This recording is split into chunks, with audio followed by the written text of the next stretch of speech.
ఓం నమో వెంకటేశాయ. జ్యోతిష్ రత్నాకరం ఛానల్‌కి స్వాగతం. ఈ వీడియోలో వివాహానికి సంబంధించినటువంటి కొన్ని కాంబినేషన్స్ తెలియజేస్తాను. పూర్వజన్మ రుణాల వల్ల వివాహంలో ఎటువంటి పరిస్థితులు నెలకొంటాయి. అంటే వివాహం కాకపోవడం కావచ్చు, వివాహంలో మళ్ళీ గృహహింస, కులాంతర వివాహాలు, విడాకులవ్వడము, సెకండ్ మ్యారేజ్ ఇలాంటివన్నీ జరగడంలో పూర్వజన్మ రుణాల పాత్ర ఏంటి? ఎటువంటి గ్రహాలు ఇలాంటి సంఘటనలను జరిగే సూచనలు మనకి తెలియచేస్తాయి. ఈ విధంగా మ్యారేజ్ గురించి కొన్ని అంశాలను ఇక్కడ తెలియజేస్తాను ఈ వీడియోలో. మ్యారేజ్ అనాలిసిస్ అనేది చాలా ఎక్కువగా ప్రధానంగా ప్రాముఖ్యతనిచ్చేటువంటి ఒక అంశము జ్యోతిష్యంలో. చాలామంది మ్యారేజ్ గురించి అనాలిసిస్ చేస్తూ ఉంటారు, మ్యాచ్ మేకింగ్ చేయించుకుంటున్నారు. ఎందుకంటే ఇప్పుడున్న రోజుల్లో మ్యారేజెస్ అనేవి చాలా ఇంపార్టెంట్ అయ్యాయి. ఎందుకంటే చాలా మ్యారేజెస్ బ్రేక్ అవుతున్నాయి, విడాకులు అవ్వడము, ఇద్దరి మధ్య కూడా డిస్ప్యూట్స్ అంటే ఘర్షణలు ఎక్కువగా రావడము, ఇలాంటివన్నీ ఎక్కువగా జరుగుతున్నటువంటి నేపథ్యంలో వీటి వెనుకున్నటువంటి పూర్వజన్మ కర్మలు, రుణాలు, ఒక వ్యక్తితో ఎటువంటి రుణం ఉండడం వలన ఇలాంటి సంఘటనలు జరుగుతాయి అనేది మనకి కొంతవరకు గ్రహాలు అనేవి ఇండికేషన్స్ ఇస్తాయి. కాబట్టి మనకి అదొక స్వాంతన. ఇది ఏదో కాకతాళీయంగా జరిగినటువంటి సంఘటన కాదు, ముందుగానే డెస్టినీలో డిసైడ్ చేయబడి మనం అనుభవించాము అనేటువంటి క్లారిటీ రావడం అనేది చాలా రిలీఫ్ని ఇస్తుంది. ఈ కోణంలో చూసినప్పుడు వివాహానికి సంబంధించినటువంటి ప్లానెట్స్ని, హౌసెస్ని ఎలా అనలైజ్ చేయాలి, రకరకాల ప్రాబ్లమ్స్ వచ్చినప్పుడు వాటికి కారణమైనటువంటి గ్రహస్థితులను ఎలా మనం పసిగట్టవచ్చు, ముందుగానే కొంతవరకు కనుక్కోవచ్చు అనేటువంటి విషయాన్ని తెలియజేస్తాను. మ్యారేజ్ గురించి మనం ముఖ్యంగా చూసేటువంటి ప్లానెట్స్ శుక్రుడు, 7th లార్డ్, దారకారకుడు. అలాగే హౌసెస్ చూసినట్టయితే 7th హౌస్, దాంతోపాటుగా 2nd house, 8th house, 12th house, 4th house కూడా చూస్తాము. అలాగే దారపాదము, ఉపపాదము. ఇక నవాంశ చార్ట్ కూడా అంతే ముఖ్యమైనటువంటి పాత్రను పోషిస్తుంది వివాహానికి సంబంధించినటువంటి అనాలిసిస్ని చేసేటప్పుడు. D1 చార్ట్లో ఒక కాంబినేషన్ ఉంది, ఒక నెగిటివ్ కాంబినేషన్ ఉంది. దాని యొక్క డీటెయిల్స్ ఏంటి, అది ఎంత స్ట్రాంగ్గా ఉందో కాంబినేషన్ అని మనం అనలైజ్ చేయాలంటే D9 చార్ట్లోకి వెళ్ళాలంటే నవాంశలోకి వెళ్ళాలి. అంతేకాకుండా D1ని సెపరేట్గా, D9 సెపరేట్గా అనాలిసిస్ చేయకూడదు. D1లో మ్యారేజ్ కాంబినేషన్స్ బాగున్నప్పటికీ కూడా D9లో కొంత ప్రాబ్లమాటిక్గా ఉంటే భయపడవలసిన అవసరం లేదు. అలా కాకుండా చాలామంది యోగాల్ని, ఈ కాంబినేషన్ని ఓన్లీ D9లో చూసి భయపడిపోతూ ఉంటారు. ఇది కరెక్ట్ కాదు. ఎప్పుడూ కూడా D1 చార్ట్ అనేది మనకి ప్రమాణము, అది ప్రధానంగా మనం చేయాల్సినటువంటి అనాలిసిస్. ఆ తర్వాత ఆ ప్రాబ్లం యొక్క లోతుల్ని మనం డిసెక్ట్ చేయాలంటే, విశ్లేషణ చేయాలంటే అప్పుడు D9లోకి వెళ్ళాలి. ఎందుకంటే D9 అనేది ఒక వ్యక్తి యొక్క వైవాహిక జీవితం ఎలా ఉంటుంది, పాస్ట్ లైఫ్లో కనెక్షన్ ఉన్నటువంటి వ్యక్తి జీవితంలోకి వస్తారు, ఎటువంటి వ్యక్తి వస్తారు, అలాగే ధార్మికమైనటువంటి వైవాహిక జీవితం ఉంటుందా, ఉండదా, ప్రేమ వివాహం అవుతుందా, అలాగే మతాంతర వివాహాలకి చోటుందా, ఇలాంటి సూక్ష్మమైన విషయాల్ని పరిశీలించడానికి D9 మనకి హెల్ప్ చేస్తుంది నవాంశ. అలాగే పాస్ట్ లైఫ్ గురించి ఎప్పుడు మాట్లాడినా కానీ మనం ముఖ్యంగా తెలుసుకోవాల్సింది రాహుకేతువుల పాత్ర. రాహుకేతువుల కనెక్షన్ కనుక వివాహానికి సంబంధించిన గ్రహాల మీద, స్థానాల మీద కనుక ఉన్నట్టయితే తప్పకుండా వారికి పాస్ట్ లైఫ్లో కనెక్షన్ ఉన్నటువంటి వ్యక్తి జీవితంలోకి రావడము, ఆ తర్వాత వారి జీవితంలో ఎన్నో సంఘటనలు చోటు చేసుకోవడము అనేది జరుగుతుంది. అది ఎటువంటి సంఘటన అయినా కావచ్చు, లవ్ మ్యారేజెస్ కావచ్చు, హ్యాపీ మ్యారేజ్ కావచ్చు, ఎక్స్ట్రా మ్యారిటల్ అఫైర్స్ కావచ్చు, ఇలా ఏదున్నా అక్కడ రాహుకేతుల పాత్ర కూడా తప్పకుండా ఉంటుంది. ఇక ఒక్కొక్క అంశాన్ని కనుక పరిశీలించినట్టయితే వివాహమే అసలు కాకపోవడం అనేదాన్ని కనుక చూసినట్టయితే దానికి కూడా పాస్ట్ లైఫ్లో బలమైనటువంటి కనెక్షన్ ఉన్న ప్లానెట్స్ మనకి ఇండికేషన్స్ని ఇస్తాయి. ముఖ్యంగా దుస్థానాలు, దుస్థానాధిపతులు, అదేవిధంగా రాహుకేతుల పాత్ర, ప్రధానంగా పాపగ్రహాల పాత్ర ముఖ్యంగా ఎక్కువగా కనుక్కున్నట్టయితే అసలు వివాహమే కాకుండా మిగిలిపోయేటువంటి వ్యక్తులను చూడొచ్చు. కొన్ని ఎగ్జాంపుల్స్ కనుక చూసినట్టయితే, అంటే చాలా సందర్భాల్లో గమనించినటువంటి కొన్ని కామన్ పాయింట్స్ని కనుక చూసినట్టయితే సప్తమాధిపతి దుస్థానాల్లో ఉండడము, అంటే 7th లార్డ్ 6th హౌస్లో కానీ 8th హౌస్లో కానీ 12th హౌస్లో కానీ ఉండడము, అలా ఉన్నప్పుడు పాపగ్రహాలతో కలిసి ఉండడము, ఇది మ్యారేజ్ అవ్వడానికి అవకాశాలని తగ్గిస్తాయి. అదేవిధంగా రాహుకేతువులతో కనుక సప్తమాధిపతి ఉండి తీవ్ర గ్రహాలతో కనుక సంబంధం పెట్టుకున్నట్టయితే, అంటే కుజుడు, రవి ఇటువంటి గ్రహాలతో అసలు వివాహమే కాకుండా ఉండిపోయేటువంటి అవకాశాలు ఎక్కువగా ఉంటాయి. సాఫ్ట్ ప్లానెట్స్ అయినటువంటి బుధుడు, చంద్రుడు ఇటువంటి గ్రహాలు కనుక సప్తమాధిపత్యం తీసుకుని తీవ్ర గ్రహాలతోనూ పాపగ్రహాలతోనూ దుస్థానాల్లో కనుక ఉన్నట్టయితే మ్యారేజ్ అయ్యే ఛాన్సెస్ అనేవి చాలా తగ్గుతాయి. ఇదే కాంబినేషన్ మనం D9లో కూడా చూడాలి. నవాంశలో కూడా ఇటువంటి కాంబినేషన్స్ ఉన్నట్టయితే, అంటే రాశి చార్ట్లో ఈ కాంబినేషన్స్ ఉండి నవాంశలో కూడా ఇటువంటి కాంబినేషన్స్ ఉంటే వారు వివాహమే అవ్వకుండా సింగిల్గా ఉండిపోయేటువంటి అవకాశాలే ఎక్కువగా ఉంటాయి.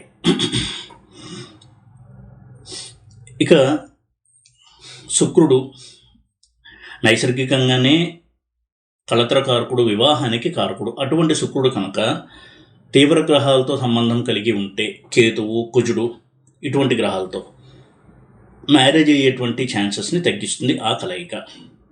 కొన్ని సందర్భాల్లో ఇతర రిలేషన్స్లోకి ఎంటర్ అవడము ఇలాంటివి కూడా సూచిస్తుంది ఈ కలయిక. ముఖ్యంగా వక్రగ్రహాలు శుక్రుడితో సంబంధం కలిగి ఉన్నట్టయితే, అలా కలిగి ఉండి శుక్రుడు సప్తమాధిపతి అయి ఉండడము, దారకారకుడు అయి ఉండడము, ఇలాంటి మ్యారేజ్కి సంబంధించినటువంటి పోర్ట్ఫోలియోస్ని తీసుకుని వక్రించి వక్రగ్రహంతో కలిసి ఉండి దుస్థానాల్లో తీవ్ర గ్రహాలతో కనుక కలిసినట్టయితే వివాహమే కాకుండా మిగిలిపోయేటువంటి అవకాశాలు ఎక్కువగా ఉంటాయి. D1, D9 ఈ రెండిట్లోనూ ఈ కాంబినేషన్స్ మనం స్టడీ చేయాలి. జైమిని పద్ధతిలో కూడా చూడాలి. ఎలా అయితే మనం లగ్నం నుంచి 7th హౌస్ని స్టడీ చేస్తామో అలాగే దారపాదాన్ని స్టడీ చేయాలి. దారపాదం కనుక పాపగ్రహాల చేత ప్రభావితమయ్యి పాడినట్టయితే వివాహమే కాకుండా ఉండేటువంటి అవకాశాలు ఎక్కువగా ఉంటాయి. ముఖ్యంగా కేతు వంటి గ్రహము, వక్రించిన కుజుడు ఇటువంటి గ్రహాలు ఎక్కువగా ఈ తీవ్రతని పెంచుతాయి. ఇక కులాంతర మతాంతర వివాహాలు చూసినట్టయితే ఇక్కడ కూడా పాస్ట్ లైఫ్ కనెక్షన్ అనేది మనకు కనపడుతుంది. ముఖ్యంగా రాహుకేతువుల పాత్ర, అలాగే 5th హౌస్ యొక్క పాత్ర. 5th హౌస్ అనేది పూర్వపుణ్యస్థానంగా చెప్పబడింది కాబట్టి 5th హౌస్లో ఉన్న గ్రహాలు, 5th లార్డ్ అంటే పంచమాధిపతి, వీరు కనుక బలంగా ఉండి సప్తమంతో, వ్యయంతో అంటే 12th హౌస్తో, 12th లార్డ్తో సంబంధం ఉన్న పుత్రకారక గ్రహము దారకారకుడితో సంబంధం ఉండి, దారపాదంతో, ఉపపాదంతో కనుక సంబంధం ఉండి స్ట్రాంగ్గా కనుక ఉన్నట్టయితే లవ్ మ్యారేజ్, అది కూడా ఇంటర్ రిలీజియన్ మ్యారేజ్ అవ్వడానికి అవకాశం ఉంటుంది. అయితే అక్కడ రాహు యొక్క, కేతు యొక్క పాత్ర తప్పకుండా ఉంటుంది. అంటే రాహు అటువంటి గ్రహాలతో కలవడము, రాహు నక్షత్రంలో ఉండడము, ఇలాంటి పరిస్థితుల్లో ఇలాంటి కులాంతర మతాంతర వివాహాలు జరగడానికి అవకాశం ఎక్కువగా ఉంటుంది. అదేవిధంగా భాగ్యస్థానం అనేది ఎప్పుడైతే పాపగ్రహాల చేత పీడింపబడుతుందో అప్పుడు కూడా సంప్రదాయానికి విరుద్ధమైనటువంటి వివాహాలు జరిగేటువంటి అవకాశాలు ఎక్కువ అవుతాయి. అందులోనూ చాలా సున్నితమైన గ్రహాలు, ఫాస్ట్గా రిజల్ట్స్ ఇచ్చేటువంటి గ్రహాలు అయినటువంటి చంద్రుడు, బుధుడు కనుక పాడినట్టయితే త్వరగా లవ్లోకి ఎంటర్ అవ్వడము, మ్యారేజ్ చేసుకోవాలని డెసిషన్లకు రావడము, మ్యారేజ్ చేసుకోవడము. ఇక్కడ 9th లార్డ్ పాడవడం అనేది మనం గమనిస్తూ ఉంటాము. 5th lord, 9th lord, 5th house, 9th house ఇవి పాడయ్యి వివాహానికి సంబంధించినటువంటి గ్రహాలతో, స్థానాలతో సంబంధం ఉంటే తప్పకుండా అది అన్కన్వెన్షనల్ మ్యారేజ్ అవుతుంది. ఎందుకంటే 5th హౌస్ అనేది పూర్వపుణ్య స్థానం, 9th హౌస్ కూడా పూర్వపుణ్య బలాన్ని తెలియజేసేటువంటి స్థానం. అలాగే రాహుకేతువులు వక్రగ్రహాలు. వక్రగ్రహం అంటేనే పాస్ట్ లైఫ్కి సంబంధించినటువంటి ఈవెంట్స్ని ఈ జన్మలో అనుభవింపజేసేటువంటి గ్రహాలు. ఇటువంటి పరిస్థితుల్లో తప్పకుండా వారికి ఇంటర్ రిలీజియన్ మ్యారేజ్ అయ్యే అవకాశం ఉంటుంది. అదేవిధంగా దారపాదము, పుత్రకారక గ్రహము రాహుకేతువులతో ప్రభావితమైనప్పుడు కూడా ఇంటర్ రిలీజియన్ మ్యారేజెస్ అయ్యే అవకాశం ఉంటుంది. నక్షత్ర సంబంధం ఉన్నప్పుడు కూడా ఇటువంటి వాటికి ఛాన్సెస్ ఉంటాయి. అలాగే గృహహింస చూసినట్టయితే ముఖ్యంగా మేల్ డామినేషన్తో భార్యని ఫిజికల్గా, వర్బల్గా అబ్యూస్ చేయడము అనేటువంటి కాంబినేషన్ చూసినట్టయితే అక్కడ కుజ, కేతు ఈ 2 గ్రహాల పాత్ర స్పష్టంగా కనపడుతూ ఉంటుంది. సెకండ్ హౌస్లో కుజుడు ఉండడం, కేతు ఉండడం, లేదా కుజకేతువులు కలిసి ఉండడం, రవి కూడా కుజుడితో కానీ కేతువుతో కానీ కలిసి ఉండడం, లేదా సెకండ్ హౌస్లో రవి కుజ కేతు, ఇటువంటి కాంబినేషన్స్ అన్నీ కూడా ముఖ్యంగా అమ్మాయి కనుక ఉన్నట్టయితే మ్యారేజ్ తర్వాత కొంత ఫిజికల్ అబ్యూస్కి గురయ్యేటువంటి అవకాశం ఎక్కువగా ఉంటుంది. అలా ఉన్నప్పుడు ఆ సెకండ్ హౌస్ అనేది కుజుడు ఇల్లు అవ్వడము, కుజుడు చాలా స్ట్రాంగ్గా ఉండడము, వక్రించి ఉండడము, ఇటువంటి పరిస్థితులు కనుక ఉన్నట్టయితే ఫిజికల్గా కూడా వాళ్ళు ఎంతో అబ్యూస్కి గురవుతారు. భర్త చేయి చేసుకోవడము, హింసించడము, ఇటువంటి వాటికి గురవుతూ ఉంటారు. ఇక్కడ కూడా వక్రగ్రహాల యొక్క పాత్రను చూసినట్టయితే వక్రించినప్పుడు ఈ ధోరణి స్పష్టంగా మనకి తెలుస్తూ ఉంటుంది. అదేవిధంగా డైవర్స్ విషయానికి వచ్చినట్టయితే ఈ రోజుల్లో డైవర్స్ అనేది చాలా ఎక్కువగా జరుగుతోంది. దానికి కారణం చూస్తే అక్కడ రవి యొక్క పాత్ర ఉంటుంది. రవి కనుక వివాహానికి సంబంధించిన గ్రహాలతో, స్థానాలతో డైరెక్ట్ రిలేషన్లో కనుక ఉన్నట్టయితే అటువంటి జైమిని రాశి దశ కానీ వింశోత్తరి గ్రహ దశ కానీ వచ్చినప్పుడు వాళ్ళు లీగల్గా సెపరేట్ అవుతారు. కుజదోషం వల్ల ఎప్పుడు కూడా విడాకులు రావు. రాహుకేతుల వల్ల కావచ్చు, శని వల్ల కావచ్చు, కుజుడి వల్ల, ఎవరి వల్ల కూడా విడాకులు అనేవి సంభవించదు. కేవలం రవి యొక్క పాత్ర బలంగా ఉన్నప్పుడే వాళ్ళు లీగల్గా విడిపోవడం అనేది జరుగుతుంది. గురువు కూడా ఇన్వాల్వ్ అయినట్టయితే ఆ ప్రాసెస్ అనేది చాలా స్పీడ్గా ముగుస్తుంది. ఒక్కొక్కసారి మనకి స్థిరకారకత్వాలు మాత్రమే అనలైజ్ చేసేటప్పుడు పరాశర సిస్టంలో డైవర్స్ కాంబినేషన్స్ కనపడకపోవచ్చు. 7th హౌస్ క్లీన్గా ఉండడము, రవికి 7th హౌస్కి సంబంధం ఉండదు, రవికి 8th హౌస్కి సంబంధం ఉండదు. కానీ దారపాదము, ఉపపాదము వీటిని పరిశీలించినప్పుడు దారపాదంలో రవి ఉండడము, దారపాదానికి 7వ ఇంట్లో రవి ఉండడము, ఉపపాదంలో రవి ఉండడం, ఉపపాదం నుంచి 7వ ఇంట్లో రవి ఉండడం, అలాగే దారపాదం లేదా ఉపపాదం నుంచి 2వ ఇంట్లో రవి ఉండడం, ఇలా రవి యొక్క పాత్ర కనుక ఉన్నట్టయితే అది విడాకులకు దారితీసే అవకాశాలే ఎక్కువగా ఉంటాయి. రవి ఎప్పుడూ కూడా సెపరేటివ్ ప్లానెట్, అంటే విడదీసి వాళ్ళని మళ్ళీ సింగిల్ స్టేటస్లోకి తీసుకెళ్లేటువంటి గ్రహం రవి. ఒక్కొక్కసారి అందుకే జైమినీ సిస్టంలో మనం స్టడీ చేయకపోతే ఇటువంటివి మన జీవితంలో జరుగుతాయి అనేటువంటి ఒక క్లూ కూడా మనకి దొరకదు మ్యాచ్ మేకింగ్ చేసేటప్పుడు. కానీ వివాహం అయిన తర్వాత త్వరగా కొన్ని సందర్భాల్లో 3 నెలలకే విడిపోదామనేటువంటి డెసిషన్కి వచ్చిన వాళ్ళని చూస్తూ ఉంటాము. అక్కడ రవి స్పష్టంగా మనకి ఆ ప్రభావాన్ని చూపిస్తున్నట్టుగా మనకి కనబడుతుంది జైమినీ సిస్టంలో. కాబట్టి ఇలాంటి కాంబినేషన్స్ ఉంటే కొంతవరకు మనం మెంటల్గా ప్రిపేర్ అవ్వడం అనేది చాలా మంచి రెమెడీ. ఇంకా మ్యాచ్ మేకింగ్ విషయానికి వచ్చినప్పుడు ఒక అమ్మాయికి కావచ్చు, అబ్బాయికి కావచ్చు, రాబోయే జీవిత భాగస్వామి ఎలా ఉంటాడు లేదా ఉంటుంది అనేది వారి జాతకంలోనే ఉంటుంది. మరి మ్యాచ్ మేకింగ్ ఎందుకు చేస్తున్నామండి అంటే, మనకు వచ్చిన చాట్లో అమ్మాయి యొక్క గుణగణాలు కావచ్చు, అబ్బాయి యొక్క గుణగణాలు ఎలా ఉండబోతున్నాయి, వీళ్ళిద్దరూ కలిసి ఎలా ప్రయాణం చేయగలరు అని ఒక ఐడియా తెచ్చుకోవడానికి మాత్రమే మనం మ్యాచ్ మేకింగ్ చేయాలి తప్ప మనం 2 వ్యక్తుల్ని కలుపుతున్నాము అని అనుకోవడం ఒక భ్రమ. ఒక అమ్మాయి చాట్ని చూసి అమ్మాయికి ఎటువంటి భర్త వస్తాడు, వైవాహిక జీవితం ఎలా ఉంటుంది అని మనం చెప్పగలగాలి. కేవలం ఒక అబ్బాయి చాట్ని పక్కన పెట్టి మాత్రమే చెబుతున్నాము అని అనుకోవడం అమాయకత్వం. అయితే కొన్ని సందర్భాల్లో విడాకులకు వెళ్లకుండా వివాహంలో ఘర్షణ కావచ్చు, మనస్పర్ధలు ఇవి ఎక్కువగా ఉన్నప్పుడు ఏ ప్లానెట్ వల్ల అయితే వివాహంలో వైవాహిక జీవితంలో సమస్యలు వస్తున్నాయో, వారిద్దరి మధ్య మిస్అండర్స్టాండింగ్ అనేది వస్తుందో, దానికి సంబంధించినటువంటి ఆలోచన ధోరణిలో కనుక మార్పు తెచ్చుకున్నట్టయితే అది ఒక రెమెడీగా పనిచేస్తుంది.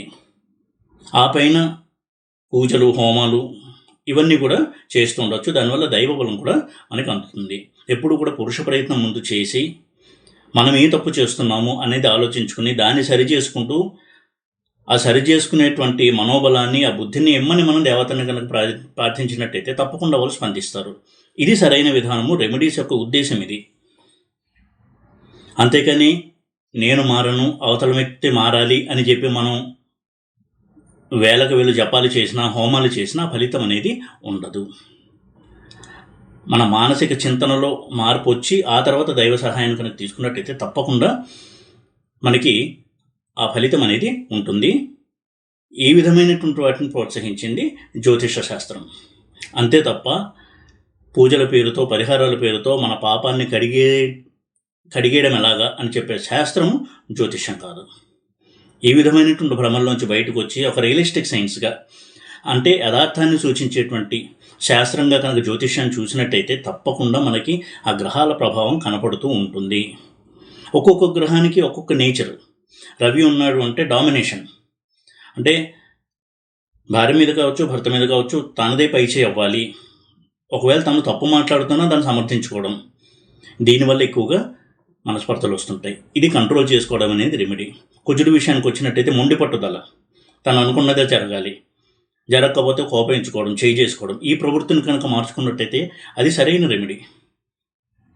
చంద్రుడి విషయానికి వచ్చినట్టయితే ప్రతి చిన్న విషయానికి చెలించిపోవడము, ఎక్కువగా అవతల మనిషి మీద ఎక్స్పెక్టేషన్స్ పెట్టుకోవడము, నువ్వు నాతో ఇలా ఉండాలి, నాతో సమయం గడపాలి, నువ్వు నన్ను పట్టించుకోవాలి, ఇటువంటి ధోరణి నుంచి కొంచెం బయటకు వచ్చి అవతల మనిషి యొక్క కష్ట నష్టాలు అర్థం చేసుకుని తన యొక్క ఎక్స్పెక్టేషన్స్ కూడా తక్కువ చేసుకున్నట్టయితే అది కూడా ఒక మంచి రెమెడీగా పనిచేస్తుంది. చంద్రుడి విషయంలో, బుధుడి విషయంలో వచ్చినట్టయితే చిన్నదాన్ని కూడా అపార్థం చేసుకోవడము, కృంగిపోవడము, ఇటువంటి మనస్తత్వం నుంచి బయటకు వచ్చి యథార్థంలో ఉంటూ రియలిస్టిక్గా ఆలోచిస్తూ ఉన్నట్టయితే అది వైవాహిక జీవితంలో కొంత ప్రశాంతతను తీసుకొస్తుంది. గురువు విషయంలో కూడా, ముఖ్యంగా అమ్మాయిలకి గురువు భర్తృకారకుడు కాబట్టి తను విద్యాధికుడు, తను అన్ని రకాలుగా క్వాలిఫైడు భార్య కంటే అనేటువంటి ఒక అహంకార ధోరణి కనుక తగ్గించుకున్నట్టయితే వారి వైవాహిక జీవితంలో ఎంతో ప్రశాంతత అనేది వస్తుంది. శుక్రుడి విషయంలో తీరని కోరికలు, ఎప్పుడూ కూడా ఆ కోరికలకు అంత ఉండదు. వివాహం అవుతుంది, భార్యతో బాగుంటాడు, కానీ ఇంకా వేరే స్త్రీల నుంచి కూడా నాకు ప్రేమ అభిమానం అనేది కావాలి అనేటువంటి ధోరణి, వీటిని నియంత్రించుకోవడం అనేది శుక్రుడికి రెమెడీ. శని విషయానికి వచ్చినట్టయితే తను ఆలోచిస్తున్న ధోరణిలోనే తన జీవిత భాగస్వామి ఉండాలి అని అనుకోకుండా వారి ఆలోచన విధానం కూడా గౌరవం ఇచ్చి వారి ఆలోచనల్ని కూడా వీరు అర్థం చేసుకుని పాటించగలిగితే వారిద్దరి మధ్య కూడా సఖ్యత పెరగడానికి అవకాశం ఉంటుంది. ఇది శనికి రెమెడీ. రాహు విషయానికి వచ్చినట్టయితే ప్యాషన్తో, ఆవేశంతో డెసిషన్స్ తీసుకుని మ్యారేజ్ చేసుకుని ఆ తర్వాత పశ్చాత్తాపడము, ఇటువంటి ధోరణి కనిపిస్తూ ఉంటుంది. రాహు వల్ల కులాంతర వివాహాలు జరిగిన సందర్భాల్లో ఆశని కంట్రోల్ చేసుకోవడము, ఊహల్లో బ్రతకకుండా ఉండడము, వాస్తవ జీవితంలో ఉండడం, ఇవన్నీ కూడా రాహుకి రెమెడీస్గా పనిచేస్తాయి. కేతు విషయానికి వచ్చినట్టయితే తన లోకంలో తాను ఉండడము, ఎక్సెంట్రిక్ థింకింగ్ అంటాం, అంటే కొంత తిక్క మనుషులుగా ఉండడము, ఎప్పుడు ఎలా ఉంటారో తెలియదు. అలాంటి చంచలమైనటువంటి మనసు వల్ల వైవాహిక జీవితంలో ఎక్కువగా ఘర్షణ వస్తుంది. వారు ఎవరు చెప్పింది వినరు, కానీ చాలా తెలివైన వారు అయి ఉంటారు. ఈ ధోరణి ఒకసారి సమీక్షించుకుని అవతలి వ్యక్తి కూడా మనిషే, వారి భావాలకి మనం గౌరవం ఇవ్వాలి, వారికి ఇష్టాయిష్టాలు ఉంటాయి అనేటువంటి ఆలోచనలు కనుక అమలు చేసినట్టయితే అది కేతువుకి రెమెడీగా పనిచేస్తుంది. ఈ విధంగా జ్యోతిష్య శాస్త్రం మనకి ఇన్ని మంచి సూత్రాలను అందించింది. ఒక ప్రాబ్లం ఎందుకు వస్తుంది, దానికి సొల్యూషన్ ఏంటి అనేది కూడా మనకి తెలియచేస్తుంది జ్యోతిష్ శాస్త్రం. ఈ దృష్టికోణంలో కనుక జ్యోతిష్యాన్ని ప్రాక్టీస్ చేసినట్టయితే తప్పకుండా చాలామందికి మేలు జరుగుతుంది ఈ జ్యోతిష శాస్త్రం వలన. ఈ వీడియో కనుక మీకు నచ్చినట్టయితే లైక్ చేసి, షేర్ చేసి, సబ్స్క్రైబ్ చేయండి. ఓం నమో వెంకటేశాయ.